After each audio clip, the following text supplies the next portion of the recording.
한 주일 동안 안녕하셨습니까? 오늘은 행복의 비결 두 번째, 지난주에 우리의 심령이 가난해지면 우리는 행복하게 될 것이라는 사실을 마태복음 5장의 말씀을 통해서 우리가 보았습니다. 우리의 가치는 우리를 가치 있게 해주시는 주님이 계시기 때문에 우리의 가치가 올라갔다는 사실을 지난 안식일에 보았습니다. 오늘은 두 번째, 아마도 예수님의 설교 가운데 가장 역설적인 설교가 바로 팔복의 말씀인데, 또 그 팔복 말씀 가운데서도 또 가장 역설적인 말씀이 바로 오늘 우리가 살펴보려고 하는 이 두 번째 팔복의 말씀일 것이라고 생각을 합니다. 애통하는 자가 복이 있나니 저희가 위로를 받을 것임이라. 애통하는 자가 복이 있나니 저희가 위로를 받을 것입니다. 쉬운 성경에는 슬퍼하는 사람은 복이 있다, 그들이 위로를 받을 것이다, 그렇게 번역을 했고요. 현대인의 성경에는 슬퍼하는 사람은 행복하다, 그들은 위로를 받을 것이다. 현대인의 성경에서는 그렇게 같은 말씀을 번역을 했어요. 또 어떤 번역에는 이렇게 번역한 것도 있습니다. 불행한 자는 행복하다. 이 말씀을 다 성경 그 번역자들에 따라서 여러 가지로 번역했는데, 제일 이상하게 다가오는 역설적인 번역이 뭐냐면 불행한 자는 행복하다. 불행과 행복은 완전히 반대인데 불행한 자가 행복하다, 그렇게 말씀하기도 했습니다. 바로 불행한 자가 행복하다라고 하는 그 말의 의미가 뭘까요? 여러분, 그 의미를 금방 들으시면 와 닿으십니까? 우리가 예수님의 말씀을 가만히 보면은 예수님께서는 가끔 그냥 뭐 딱 한 번 들으면 분명히 알아들을 수 있고 이해할 수 있도록 말씀하신 경우도 있지만은 많은 경우에 그렇게 말씀 안 하시고 이게 무슨 말씀인가 하고 생각하게 하는 말씀을 많이 하셨습니다. 가만히 한번, 근데 오늘 이 말씀도 그렇고 팔복도 사실은 그래요. 가난한 자가 복이 있다. 그 당시에 사람들이 가지고 있었던 그 생각과는 전혀 다른 말씀이거든요. 역설적인 말씀이거든요. 부자가 행복한데 예수님은 가난한 사람이 행복하다. 자신감 있고 아주 그 자기 확신에 가득 찬 사람이 행복해야 되는데 자기가 굉장히 나약하고 연약하고 참 부족하다는 걸 느끼는 사람이 행복하다고 말씀하신 거거든요. 근데 오늘은 더해서 불행한 자가 행복하다. 또 어떨 때 예수님은 비유로도 말씀하셨어요. 한 번 들어서 잘 이해하지 못하는 말이에요. 비유로 많이 말씀하셨죠. 또 어떤 때는 상징을 들어서 예수님께서 말씀하시기도 합니다. 왜 예수님께서 여러분들은 그렇게 하셨다고 생각하십니까? 왜 예수님께서 한 번 딱 들으면 알아듣게 말씀 안 하시고 비유를 말씀하시든지 상징을 통해서 말씀하시든지 우리로 하여금 생각할 수 있는, 또 머릿속에서 막 이렇게 생각을 하게 하는 말씀을 하셨을까? 그 이유가 뭐라고 생각하세요? 제가 이미 지금 말하면서 답을 말씀드렸어요. 예수님께서 그렇게 하신 이유는 우리로 하여금 생각하도록 하신 것입니다. 우리로 하여금 생각하도록 하시기 위해서 그런 말씀을 하셨어요. 예수님은 우리가 생각하는 시간을 갖는 것을 굉장히 좋아하십니다. 여러분, 우리가 고민하고 어떤 것을 깊이 생각하면 우리에게 오는 유익이 뭘까요? 왜 우리로 하여금 예수님은 고민하고 생각하게 만드실까? 그 이유가 뭘까요? 가만히 생각해 보세요. 여러분들이 어떤 문제에 골똘히 생각하고 고민하면 물론 스트레스도 받고 힘든 시간도 갖지만은 고민하고 생각하는 것에 분명히 유익이 있어요. 그 유익이 뭐 어떤 건가 하면, 그걸 알기 위해서, 그 이유를 파악하기 위해서 찾고 연구하게 되고, 그 찾고 연구하는 과정을 통해서 다른 진리도 발견하게 되고, 또 자신의 상황과 경험을 통해서 그 찾고 연구하는 시간을 가짐으로 더 많은 것을 깨달을 수 있는 기회를 얻게 되는 것입니다. 또 중요한 것은 뭔가 하면 그렇게 고민하고 생각해서 얻은 교훈은 절대로 잊어버리지 않는다는 거예요. 잃어버리게 되지 않는다는 것입니다. 마음속에 남아서 그 말씀이 간직되고 그것을 통해서 자신의 삶에 적용할 수 있게 된다는 것입니다. 그래서 예수님은 우리에게 그냥 한번 들으면 다 이해하고 알아들을 수 있는 그런 말씀보다는 우리로 하여금 생각하고 고민하고 연구하는 그런 말씀들을 하셨어요. 그래서 고민하고 연구하는 사람들, 말씀을 듣고 그것을 자신에 대해서 돌아보는 사람은 그 말씀으로 통해서 잘할 수 있는 기회를 얻게 되는 것입니다. 제가 최근에 김영석 교수의 강의를 듣고는 그분이 이 최근에 쓴 책을 이 인터넷에서 다 찾아봤어요. 그랬더니 90 넘어서 쓰신 책이 한 7권 정도가 돼요. 그 중에서 제가 한 5권을 이렇게 골라서 다 샀어요. 사서 이제 한 3권 정도를 읽었는데 그 중에 행복 예습이라는 책이 있었어요. 행복 예습이라고 하는 책이 있는데 그 책에서 이분이 무슨 얘기를 하는가 하면 한 인간이 세상에 태어났을 때는 그에게 주어진 책임이 있다는 겁니다. 그래서 이 철학 교수이고 신앙인인 이 김영석 교수가 사람이 이 세상에 태어났을 때 그에게 주어진 인생의 책임이 무엇인가? 이분은 이렇게 얘기했어요. 그것은 자기 자신의 완성이며 그 자기 자신의 완성은 인격의 완성으로 이어진다. 그렇게 말했어요. 그래서 제가 이분이 얘기한 인격의 완성이 무엇인가 가만히 생각해 보니까 그것은 우리 신앙인들이 추구하고 교회에서 말씀하고 또 하나님께서 성경을 통해서 말씀하시는 성장에 대한 말씀인 거예요. 우리가 끊임없이 그리스도를 바라보고 현재의 모습으로 가만히 있지 않고 끊임없이 자라고 성숙되고 예수 그리스도의 품성을 닮아가는 삶이 바로 우리가 자라가고 인격의 완성이라고 말하는 거죠. 그래서 에베소서에는 4장 13절로 15절에 이 말씀을 연초에 이미 저로부터 들은 분들도 계시지만 하나님께서는 이렇게 말씀하십니다. 우리가 다 하나님의 아들을 믿는 것과 아는 일에 하나가 되어 온전한 사람을 이루어 그리스도의 장성한 분량이 충만한 데까지 이르리니 이는 우리가 이제부터 어린아이가 되지 아니하여 사람의 괴술과 간사한 유혹에 빠져 모든 교훈의 풍조에 밀려 요동치 않게 하려 함이라. 오직 사랑 안에서 참된 것을 하여 범사에 그에게까지 자랄지라. 그는 머리니 곧 그리스도라. 하나님께서는 우리가 온전한 사람을 이루기를 원하신다고 말씀하셨고 우리가 끊임없이 성장해서 예수 그리스도의 장성한 분량까지 자라고 성장해 가라고 말씀하십니다. 가만히 이 말씀을 보니까 어떤 사람이 그리스도 안에서 성장하는 사람이 될까? 여러분 한번 생각해 보셨어요? 어떤 사람이 그리스도 안에서 성장할까요? 당연히 그 말씀을 듣고 따르는 사람이 그리스도 안에서 성장하는 사람이 됩니다. 오늘 우리 주님께서 또 하나의 성장의 비결을 말씀하시는데 그건 뭔가 하면 우리가 신앙에 대해서 고민하고 내 자신에 대해서 고민하고 많이 생각해 본 사람이 그래도 성장할 가능성이 있다는 것입니다.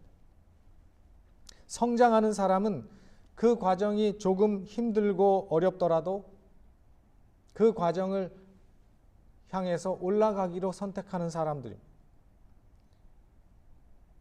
올라가는 것이 힘든 사람은 내려가는 길을 선택합니다. 내려가는 길을 선택하는 사람이 만나는 길은 어두컴컴한 골짜기뿐이에요. 올라가는 길을 선택하는 사람은 그 길이 좀 힘들지만 결국 그는 저 높은 곳에 서게 될 것입니다. 그 시간이 얼마나 걸릴지는 모르지만 그리고 그 성장하는 과정, 그 올라가는 과정을 통해서 행복을 느끼고 감사를 가운데 이런 말씀이 있습니다. 악마는 유혹하고 하나님은 우리를 사랑하시기 때문에 시련을 주신다. 이런 얘기 들어보셨죠? 최근에. 악마는 유혹하고 하나님은 우리를 사랑하시기 때문에 시련을 주신다. 근데 저는 이 말씀이 정말 맞다고 생각해요. 네. 정말 저는 이 말씀이 맞다고 생각합니다. 하나님께서는 우리에게 시련과 환난을 허락하시는데 그 이유는 우리의 유익을 위해서, 그의 거룩하심에 참여하게 하시기 위해서라고 말씀하고 계시는 것입니다. 우리가 감당하기 심히 어렵고 가혹하게 보이는 시련이라 할지라도 일단 그것을 내가 믿음으로 받아들이면, 그리고 그걸 통해서 내가 하나님 앞에 무릎 꿇고 기도하기 시작하면 그것이 축복이 된다는 사실을 우리는 분명히 깨닫게 될 것입니다. 세상의 쾌락을 앗아가는 혹독한 재난이 오히려 우리의 눈을 하늘로 향하게 하는 수단이 된다는 것입니다. 내가 어떤 어려움을 당하거나 내가 어떤 슬픔을 당해서 예수님 안에서 위로를 구하는 일이 내가 없었더라면 결코 그분을 만나지 못하고 그분을 알지 못했을 사람들도 이 세상에는 너무나 많습니다. 어쩌면 우리 가운데도 그런 분이 계신지도 모르죠. 정말 시련과 애통의 시간을 통해서 우리는 자랄 수 있고 더 주님께 가까이 나아가는 기회로 삼는 사람이 되어야 돼요. 애통하는 자가 복이 있나니 저희가 위로를 받을 것입니다. 바로 예수님께서 이 마태복음 5장 4절에 애통하는 자가 복이 있다, 슬퍼하는 자가 복이 있다, 아파하는 자가 복이 있다, 그 삶이 너무 스트레스풀한 사람이 복이 있다라고 하는 그 말씀에서 그 슬픔과 그 애통은 어떤 슬픔과 애통을 말씀하고 계시는가? 어떤 슬픔을 가지고 애통하는 사람이 행복하고 어떤 슬픔을 가지고 아파하는 사람이 행복하고 위로를 받는다는 것인가? 그 말씀을 우리는 한번 생각해 볼 필요가 있습니다. 애통하고 아파하고 슬퍼하는 일은 많은 다른 이유들을 통해서 우리에게 올 수 있습니다. 그렇죠?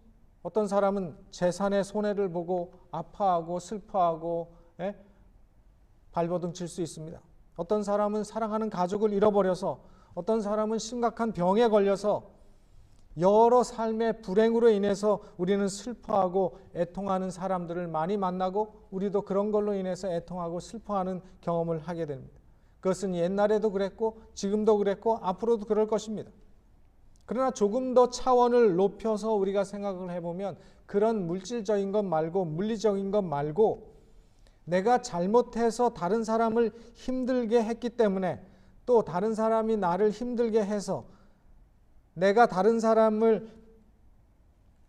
함부로 해서 그 사람이 아파하는 모습을 보고 내가 정말 미안하고 힘들어하고 아파하는 그 아픔을 내가 경험해 봤는가? 그런 걸로 인해서 내가 슬퍼하는 슬픔을 경험해 봤는가? 근데 사실 자신의 죄 문제에 대해서 하나님 앞에서나 사람들 앞에서 아파하고 슬퍼하는 사람은 사실은 그렇게 자주 찾아보기는 쉽지 않습니다. 오히려 요즘은 양심에 화인 맞은 사람들이 많아서 살인을 하고도 이유가 있어요. 자기 정당화하는 사람들을 많이 봅니다. 다른 사람들의 마음에 못을 박아도, 다른 사람의 가정을 망치고도, 다른 사람들에게 사기를 쳤어도, 거짓말을 했어도 그것을 인정하고 애통하기는커녕 오히려 자신의 정당성을 주장하는 궤변을 늘어놓는 사람들이 많은 것입니다. 애통하는 사람은, 예수님이 말씀하신 애통하는 사람은 이런 사람들과는 거리가 아주 먼 사람들입니다. 그래서 성경에서 문자적으로 이 애통이라고 하는 이 애통이 어떤 애통을 말씀하는지를 가장 잘 표현한 것이 성경에 나오는데, 그게 어디 나오는가 하면 구약 성경에 나옵니다. 그 애통이라고 하는 이 예수님이 사용하신 마태복음 5장의 이 애통이라는 단어를 가장 잘 표현한 애통의 모습이 구약에 나오는데, 그게 어디에 나오는가 하면 야곱이 요셉이 죽었다는 소식을 듣고 난 후에 그가 반응한 모습. 창세기 37장 33절로 35절. 아비가 그것을 알아보고, 그것은 뭡니까? 형들이 요셉의 입었던 그 채색 옷에 찢긴 피 묻은 알아보고 가로되 내 아들의 옷이라, 악한 짐승이 그를 먹었도다. 요셉이 정령 찢겼도다 하고 자기 옷을 찢고 굵은 배로 허리를 묶고 오래도록 그 아들을 위하여 애통하니. 그 모든 자녀가 위로하되 그가 그 위로를 받지 아니하여 가로되 내가 슬퍼하며 음부에 내려 아들에게로 가리라 하고 그 아비가 그를 위하여 울었더라. 여기에서 표현하고 있는 오래도록 그 아들을 위하여 애통하니, 이 애통이 바로 마태복음 5장 4절에 예수님이 애통하는 자가 복이 있나니 저희가 위로를 받을 것이라고 하셨던 바로 그 애통과 같은 애통이에요. 이 애통은 여러분들이 보시는 바와 같이 사람들의 위로로 위로가 되지 않는 애통이에요. 아무도 이 야곱의 애통을 위로할 수가 없었어요. 아무도 그 위로할 수 있는 사람이 없었습니다. 돌이킬 수 없는 현실, 죽은 아들을 살릴 수 없는 그 현실, 그 사실에 대해서 힘들어하고 아파하는 고통이에요. 여러분이 여기서 그 애통이 어떤 애통인지 좀 아시겠습니까? 예수님이 말씀하신 그 애통은 어떤 애통인가 하면 이 말씀 속에서 여러분들이 그 애통이 어떤 종류의 애통인지 힌트를 찾으시면 그 애통은 첫째, 사람이 위로할 수 없는 애통이에요. 사람이 위로할 수 없는 애통이에요. 이 애통은 사람은 위로할 수 없고 하나님만이 위로할 수 있는 애통이에요. 둘째는 이 애통은 자신이 처한 현실을 바라보고 자기 스스로 돌이킬 수 없는 그 현실을 보면서 슬퍼하고 아파하는 것입니다. 심령이 가난한 자와 관련이 없지 않아요. 자신의 부족함, 내가 어떻게 아무것도 할 수 없다는 사실을 깨닫고 그 깨달음 속에서 슬퍼하는 것입니다. 다시 본문으로 돌아가서 어떤 사람이 자기 죄에 대해서 슬퍼하게 되는가? 첫째는 자신의 불의함이, 자신의 악함이 다른 사람을 얼마나 아프고 힘들게 했는지를 직접 보고 느끼게 된 사람이 그 문제에 대해서 아파하게 됩니다. 여러분, 우리의 삶에서 내 교만 때문에, 내 자존심 때문에, 내 불완전함 때문에 그것을 지키겠다고 내 사랑하는 사람에게, 다른 사람에게 함부로 말하고 함부로 대하고 그렇게 함으로 말미암아 다른 사람이 아파하고 슬퍼하는 모습을 본 적이 계십니까? 그럴 때 내가 한 그 행동에 대해서 정말 미안해하는 마음을 가져본 적이 계신가요? 그런 경험을 우리가 한다면 그 사람은 그 미안해하는 그 마음이 생기게 한 성령님의 은혜를 인해서 그 마음 속에서 사과하고 싶은 생각과 그것을 자복하고 싶은 마음과 자신의 조절되지 않는 죄악된 모습으로 인해서 하나님 앞에서 무릎 꿇고 애통하고 통회하는 마음으로 연결이 되는 것입니다. 그게 바로 애통하는 사람이 복이 있는 이유예요. 이런 사람이 애통하는 사람입니다. 그리고 이런 사람의 아픔을 적어도 예수님은 위로하신다고 말씀하셨어요. 또 제가 애통에 대해서 가만히 생각하고 묵상하면서 하나 드는 생각은 애통은 책임지는 마음이에요. 책임질 줄 모르는 사람은 애통하지 않습니다. 책임질 줄 모르는 사람에게는 희망이 없습니다. 왜냐하면 책임을 지려고 하지 않거나 책임을 회피한다는 것은 자기에게는 아무런 잘못이 없다는 불의하고 정의롭지 못한 태도를 그가 가지고 있기 때문에 그래요. 나에게는 잘못이 없는데 너희들 때문에 내가 이렇게 되었다는 그런 생각은 참으로 하나님 안에서는 위험한 생각인 것입니다. 그런 생각을 하면 그런 사람들에게는 신앙의 성장도 미래도 위로도 아무것도 없어요. 책임지지 않는 사람에게는 희망이 없습니다. 그래서 적어도 애통하는 사람은 자신의 잘못에 대해서, 자신의 문제에 대해서 자기 자신이 책임을 지려고 하는 사람인 것입니다. 그렇기 때문에 그 사람에게 희망이 있어요. 왜냐하면 그 사람이 그것을 책임을 지려고 할 때 그 문제를 내가 스스로 해결할 수 없다는 것을 알고 결국은 그 문제를 가지고 예수님께로 가져갈 것이기 때문에 그렇습니다. 그래서 지금은 힘들지만 그 일을 통해서 용서와 위로에 대한 약속과 희망이 있는 것입니다. 그렇기 때문에 지금은 내가 애통한다고 해도 그는 복이 있고 행복한 사람이에요. 제가 오래전에 한 이야기를 읽었는데 그 이야기를 제가 짧게 줄였습니다. 어떤 어머니가 길거리에서 노점상을 하면서 하나밖에 없는 아들을 키웠습니다. 감사하게도 그 아들이 공부를 잘했어요. 어머니는 그 아들에게 모든 희망을 걸고 그 아들에게 재정적으로 서포트를 했습니다. 시장에는 나오지도 못하게 했습니다. 좋은 대학에 들어가고 좋은 대학을 나오고 좋은 직장을 들어가게 됐습니다. 그러다가 돈 많은 좋은 집안의 여자와 선을 보게 됐는데 교육받지 못한 어머니, 번듯한 가게도 없이 길가에서 장사하는 어머니를 모시고 있다고, 또 그런 어머니를 함께 그 선 보는 자리에 가기가 부끄러워서 자기의 부모는 일찍 돌아가셨다고 거짓말을 했습니다. 그리고는 결혼을 하고 거의 어머니와는 인연을 끊고 살았습니다.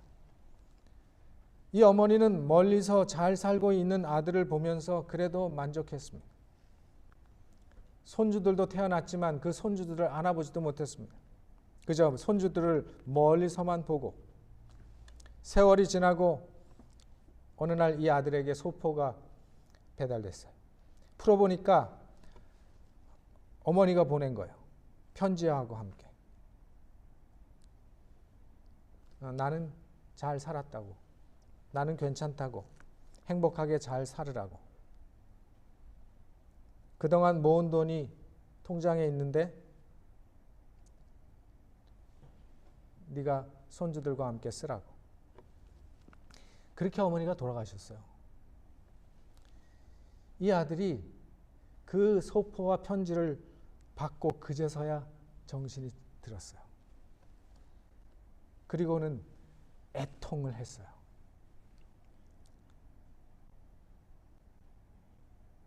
자신이 그렇게 고생시켰고 또 그런 어머니를 외면했어요. 그 마음이 얼마나 죄송했을까요? 그죠? 그 마음이 얼마나 아팠을까요? 근데 돌이킬 수 있습니까? 없습니까? 돌이킬 수 없어요. 그 죄송한 마음과 돌이킬 수 없는 마음과 그 어머니의 마음을 힘들고 아프게 한 그 자신의 악한 행동이 얼마나 미워졌을까요? 그죠? 이게 자기의 죄를 보고 아파할 수 있는 마음이에요. 그래서 우리가 애통할 수 있는 마음은 우리가 얼마나 하나님의 마음을 아프게 하고 그 마음에 상처를 주었는지를 알고 깨달으면 그 죄에 대해서 우리는 비로소 슬퍼하기 시작하는 것입니다. 불효한 아들이 그 어머니의 사랑과 희생을 보고 깨닫게 됐을 때 그 죄에 대해서, 그 자신의 그 못된 그 불효에 대해서 슬퍼하고 애통한 것처럼 우리도 예수 그리스도의 십자가와 하나님의 사랑을 알게 되면 하나님은 우리를 겸손하게 하고 그 사실이 우리의 가슴을 아프게 할 것이라고 말씀하셨어요. 그래서 우리가 말씀을 통해서 하나님을 만나고 말씀을 통해서 예수님을 만나게 되면 우리가 제일 먼저 하게 되는 단계가 뭔가 하면 우리의 참된 모습을 처음으로 보게 된다는 사실입니다. 그래서 그 사람이 자신의 그 악하고 못된 모습을 보면서 그 못된 모습이 바로 예수님의 마음을 아프게 하고 찢어지게 하고 그 마음을 깨지게 만들었고 그분을 십자가로 가게 했다는 그 사실을 그가 보게 될 때 그는 결국 하나님 앞에서 애통하고 회개할 수밖에 없는 그 길로 성령께서 인도하신다는 것입니다.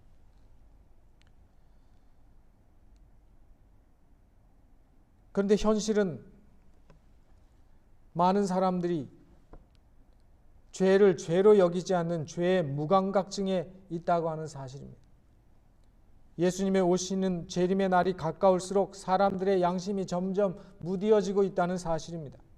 세상 사람들은 말할 것도 없고 우리 믿는다는 사람들도 죄를 두려워하지 않는 비정상적인 삶을 살고 있다는 사실입니다. 왜 그럴까요? 그것은 우리가 말씀 안 보고 우리가 기도도 안 하고 우리가 형식적으로 예배에 참석하고 매일 세상 사람들과 똑같이 생각하고 똑같은 관심으로 살아가기 때문이 아닐까요?